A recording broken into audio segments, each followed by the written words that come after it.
Rio Grande flows through some of the oldest continually inhabited land in the United States. In northern New Mexico, the river follows a deep gorge formed by the separation of the Earth's crust. Because of its wild and pristine state, it's home to a rich population of birds and mammals and is one of the world's great migratory flyways, linking Mexico and Canada for hundreds of migrating bird species. It's got to be one of the most beautiful places there is in this country. You go there, you see the depth of the river, the Rio Grande, you see the water, and you can see for distances. An incredible hiking and incredible camping, and just a great opportunity to get away from anything that's civilized, which I think has so much value. For the past 30 years, concerned citizens and lawmakers have been working to create the Rio Grande del Norte National Conservation Area along New Mexico's northern border. The proposed NCA consists of 235,000 acres of rolling sagebrush hills and 70 miles of the Rio Grande, the first section of wild and scenic river established in the United States.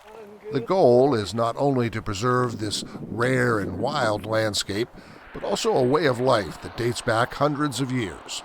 To me, it means preserving what has been our culture and our history in my backyard. Here, Spanish and Native American cultures have maintained traditional ways of life and continue to live off the land to this day. Esther Garcia is the 11th generation of the Garcia family to inhabit this part of New Mexico.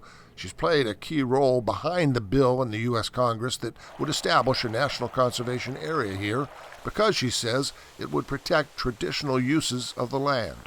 The fishing that's in that area, the herb gathering, the piñon picking, of course the grazing, because we do have families that still own livestock and still graze those areas.